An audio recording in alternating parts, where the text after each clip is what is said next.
그가 장차 많은 사람들과 더불어 한 일의 동안의 언약을 굳게 맺고 그가 그 일의 절반의 제사와 예물을 금지할 것이며 또 포악하여 가증한 것이 날개를 의지하여 설 것이며 또 이미 정한 종말까지 진노가 황폐하게 하는 자에게 쏟아지리라 하였느니라 하니라. 자, 27절은 마지막 한 일회를 말하는 것인데 예수님 재림 전에 적그리스도가 다스린 7년을 가리킵니다.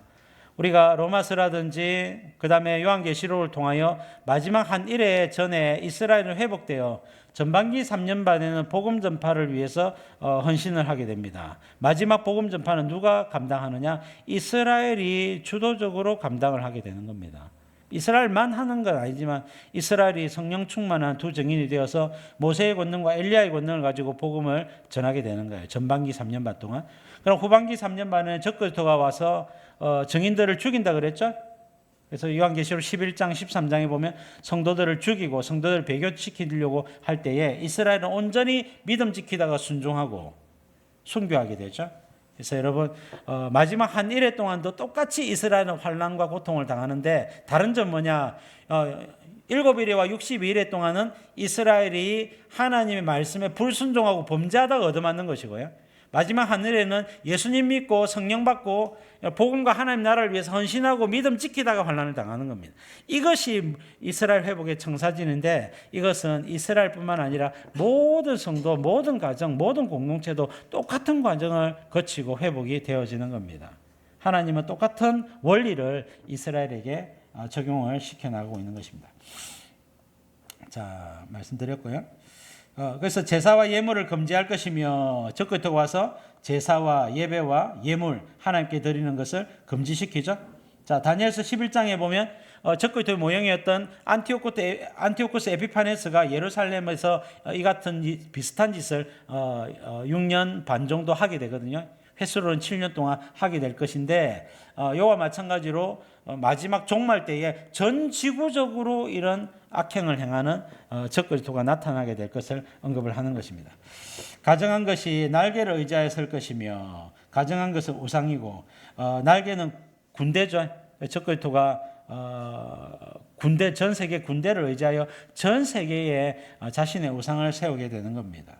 그리고 나면 재림 예수님이 오셔서 아마겟돈 전쟁으로 적그리스도를 심판하게 될 것입니다.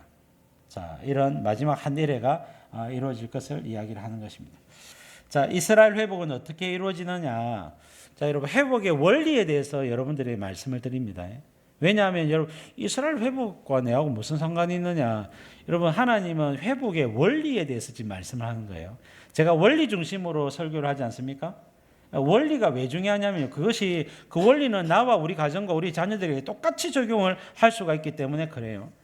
자, 열왕기상 19장에 보면 18장에서 이스라엘 회복을 위해서 전적으로 헌신했던 엘리야의 모습을 소개하고 있습니다. 갈멜산 전투에서 850대 1로 싸워서 이기고 바알의 선지자 아세라 선지자들을 심판하고 나서 모든 이스라엘 백성들이 주께로 돌아올 것을 생각했지만 그 다음날 이세벨에게 보고가 들어간 다음에 이세벨과 아합 왕이 어떻게 합니까? 엘리야를 잡아 죽여라. 엘리야가 실족해가지고 시내산으로 도망가지 않습니까? 하나님, 내가 주님을 위하여 열심히 특심이 오나 이스라엘 백성들이 돌아오지 않습니다. 다 죽고 나만 남았습니다. 할 때에 니만 남은 것 아니다. 바알에게 무릎 꿇지 아니한 7,000명이 남아있다라고 말씀을 하시죠. 그때 여러분 주님이 먼저 보여주신 광경이 있는데요. 뭐냐면 엘리야로 하여금 여러분 높은 산에 서게 하시고 먼저 크고 강한 바람을 보여주셨습니다. 크고 강한 바람이 산을 가르고 바위를 부수나 바람 가운데 여호와께서 계시지 아니하며 이랬습니다. 하나님께서 그 가운데 계시지 않는다. 하나님이 교통하고 역사하고 있지 않다. 회복시켜주고 있지 않다는 의미입니다. 두 번째는 바람 후에 지진이 있으나 지진 가운데도 여호와께서 계시지 아니하며 회복의 하나님이 계시지 않는다라고 이야기합니다. 지진 다음에 불이 있는데 불 가운데도 여호와께서 계시지 아니하더니 그 다음에 불 후에 세미한 소리가 있는지라. 세미한 소리가 뭡니까? 하나님이 드디어 말씀하시기 시작하더라는 말이에요. 여러분 강한 바람과 지진과 불은요 환란을 상징하는 매개체들입니다. 그래서 여러분 이것은 하나님께서 어떤 인생들에게 이스라엘 백성들에게 3번의 환난을 주시고 나서 하나님께서 회복을 주시느냐 그런 의미라기보다는요. 하나님은 충분히 환난을 주시고 나서 그 다음에 세미한 음성으로 회복시켜 주시기 시작하신다라고 말씀하는 성경입니다. 그래서 여러분 하나님은 강한 바람, 지진, 불뿐만 아니라 그 사이사이에도 수많은 환난과 고생을 주십니다. 그런데도 성도가 하나님 앞에 돌아오지 않으면 계속 크고 작은 환난을 더 주세요. 그러나 이제 충분히 매맞고 나면 돌아오는 것입니다. 그러면 드디어 하나님의 음성이 들리기 시작해요. 그러면서 회복이 시작된단 말입니다. 모든 성도들에게는요, 이 2가지 환난 다음에 음성이 들리기 시작하고 그 다음에 회복이 오는 것입니다. 욥기 33장 14절 보시면요, 하나님은 한 번 말씀하시고 다시 말씀하시되 사람은 관심이 없도다. 왜 관심이 없겠습니까? 교만하니까. 하나님의 말씀이 들리지 않는 겁니다. 자, 그 결과로 뭡니까? 사람이 침상에서 졸며 깊이 잠들 때에 꿈에나 밤에 환상을 볼 때에 그가 사람의 귀를 여시고 경고로서 두렵게 하시니 하나님께서 말씀하시고 재차 말씀하신다는 의미입니다. 왜 이렇게 하시느냐? 그의 행실을 버리게 그 사람의 교만을 막으려 하심이라 했습니다. 자, 그렇게 해서 회개하고 돌아와야 될 텐데 회개할 생각을 안 하는 거예요. 왜? 매를 맞지 않았기 때문에 그렇습니다. 인생은요, 돌아오려면 어떻게 반드시 매를 맞게 돼 있어요. 왜? 인생의 연약함 때문입니다. 말씀만 듣고 돌아오는 사람은 진짜 믿음 있는 사람이에요. 진짜 훌륭한 사람입니다. 근데 그런 사람들이 거의 없다. 인생들은 대부분 매를 맞고 나야 돌아옵니다. 근데 어떤 사람은 한 대 맞고 돌아오는 사람이 있는가 하면 어떤 사람은 수백 대 맞고 돌아오는 사람이 있는 거예요. 자, 그래서 여러분 하나님이 말씀하시고 재차 말씀하시되 관심이 없단 말입니다. 그래서 경고로서 두렵게 해도 관심이 없는 거예요. 그러니까 어떻게 됩니까? 징계를 받는 겁니다. 사람이 병상의 고통과 뼈가 너술수심의 징계를 받나니. 여러분 경제적인 고통, 경제적인 재난은요, 가벼운 재난입니다. 그 다음 재난이 뭐라고 이야기하느냐? 여러분 몸의 재난이라고 이야기합니다. 건강의 신호란 말입니다. 그래서 여러분 그래서 여러분 병상의 고통과 뼈가 늘쑤심의 징계, 이거 괴롭습니다. 여러분 우리 감기 몸살만 들여도 우리가 부들부들 떨면서 괴롭지 않습니까? 근데 여러분 병상의 고통과 뼈가 늘쑤심의 징계를 계속해서 받아보십시오. 이게 너무 고통스럽거든요. 차라리 여러분 돈을 잃는 게 낫고 밥 한 숟가락에 그냥 김치 먹고 뭐 간단한 반찬에 나물 반찬에 먹고 사는 게 낫지. 뭐 뼈가 쑤시고 그다음에 병상에서 일어나지 못하는 그런 고통을 당하는 것이 얼마나 괴로운지 모릅니다. 근데 이런 고통을 충분히 당하고 나면요, 회복이 됩니다.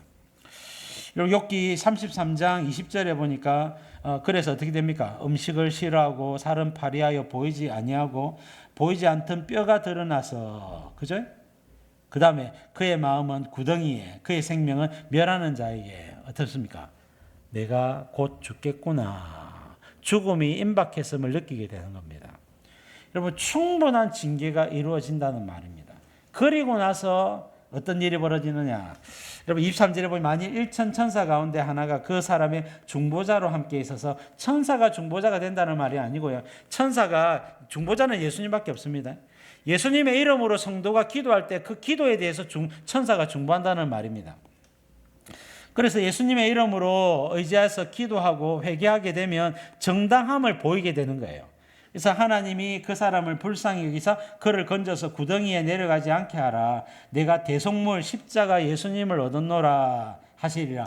그런즉 그의 살이 청년보다 부드러워지며 젊음을 회복하리라. 징계 뒤에 회복이 올 것을 말씀을 하는 거예요. 한결같은 원리는 뭐냐? 징계 뒤에 회복이 오고 충분한 징계 뒤에 회복이 온다. 그렇게 말씀을 하고 있는 것입니다. 이것은 성경 곳곳에 들어있어요. 창세기에도 있고요.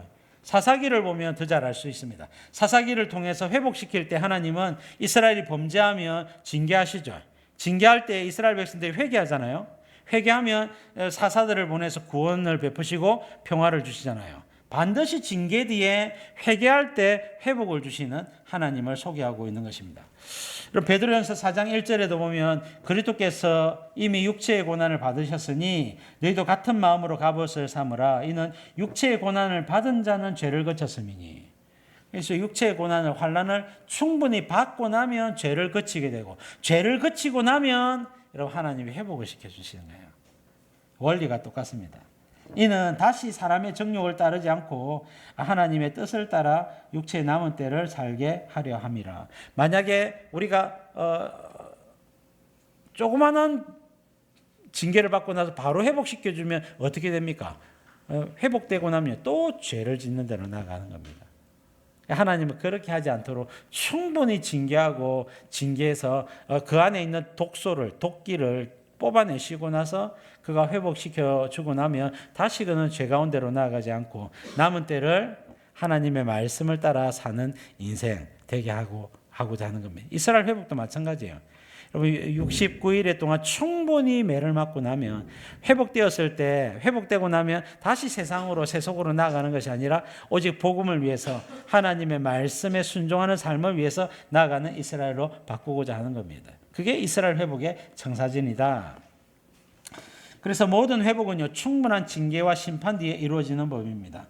하나님은 범죄한 이스라엘의 완전한 회복을 위해서 이 70일의 기간을 정하셨다. 그렇게 말씀을 하고 있는 것입니다. 첫 번째 7일에는 바벨론에 의해서 멸망당하는 BC 586년부터 537년까지고요. 두 번째는 신구약 중간시대의 고통이죠. 바벨론, 다음에 페르시아, 헬라, 로마에 의해서 식민지 생활을 하면서 당하는 모진 고난과 고통 62일을 이야기하고 마지막 한 일에는요 회복되고 나서 말씀에 순종하기 위해서 복음 전하고 믿음 지키면서 당하는 그 고난을 이야기합니다. 그래서 우리도 이와 같은 회복의 청사진이 모든 성도들에게 계획이 되어 있습니다. 여러분 회복되고 나면요 고생으로 나아가셔야 됩니다. 어떤 고생이냐? 여러분 주의 말씀에 순종하는 고난이고요. 복음을 전하는 고난이고요. 하나님 나라를 섬기는 고난으로 나가야 되는 겁니다. 그 고난을 지금 감당하게 되면 회복이 빨리 이루어지는 거예요. 그러나 하나님은 고난만 주시는 분은 아닙니다. 영광과 함께 고난을 주시는 거예요. 그래서 여러분 하나님을 신뢰해서 빨리 회복하고 온전히 회복하시면 우리가 원하는 회복도 함께 빨리 부어지게 되는 것입니다. 자, 회복은 어떻게 오느냐? 충분한 징계 뒤에 회복이 오는 겁니다. 예수님이 대신 징계를 받으셨죠? 그러나 우리의 고의적인 죄로 말미암아 어느 정도 징계를 받아야 되는 겁니다. 그래서 매를 맞고 다시는 하나님 죄짓지 않겠습니다. 다시는 악한 길로 나아가지 않겠습니다. 라고 회개할 때 주님이 성령을 부어주시고 그를 통하여 남은 때를 살게 하시고 복음을 위해서 헌신하다가 영광의 자리로 나아가게 되는 겁니다. 그래서 충분한 징계 다음에 사명으로 나아갈 때 회복이 온전케 됩니다. 복음을 전하라, 하나님 나라를 세우라. 그래서 여러분 사명, 여러분 앉으면 예수 복음, 섬기면 여러분 일어서면 섬기고 헌신하는 삶. 여러분 섰을 때나 앉았을 때나 눈을 떴을 때나 눈을 감았을 때나 언제나 예수 그리스도 복음과 하나님 나라, 여러분 전도와 양육과 선교와 여러분 그런 것들을 고민하며 기도하며 나아가는 그런 여러분 성령 충만한 그리스도인. 그렇게 될 때 남은 모든 회복이 그냥 따라오는 거예요. 기도의 응답들이 따라오게 되는 겁니다. 먼저 그의 나라와 그의 의를 구하십시오. 마음과 뜻과 힘을 다하여 주 하나님을 사랑하고 이웃을 사랑하십시오. 하나님을 어떻게 사랑하시렵니까? 복음을 전하면서 사랑하십시오. 이웃을 어떻게 사랑하시렵니까? 복음을 전하면서 사랑하십시오. 그러면 우리에게 영광과 존귀와 평강이 오게 되는 것입니다. 요한복음 14장 21절 24절 읽고 마무리하겠습니다. 나의 계명을 지키는 자라야 나를 사랑하는 자니 나를 사랑하는 자는 내 아버지께 사랑을 받을 것이요 나도 그를 사랑하여 그에게 나를 나타내리라. 회복이 어떻게 옵니까? 나의 계명을 지킬 때에 회복이 온다고 말씀하고 있는 겁니다. 나를 사랑하지 아니하는 자는 내 말을 지키지 아니하나니 너희가 듣는 말은 내 말이 아니요 나를 보내신 아버지의 말씀이니라. 그래서 주님을 사랑하는 것으로 나타나야 된다. 그 사랑이 무엇이냐? 계명을 지키는 것으로. 주의 계명이 뭡니까? 내가 너희를 사랑한 것 같이 너희도 서로 사랑하라. 주님 우리를 어떻게 사랑해 주셨습니까? 십자가를 지심으로 우리의 죄를 사시고 우리가 하나님의 자녀가 되게 해주셨죠. 그럼 우리가 이웃을 어떻게 사랑하면 저 성도가, 저 사람이 예수님을 믿고 제사를 받고 하나님의 자녀가 될 수가 있습니까? 복음을 전하면 되는 것입니다. 신앙의 모범을 보이면 되는 것입니다. 말씀으로 양육하면 되는 것입니다.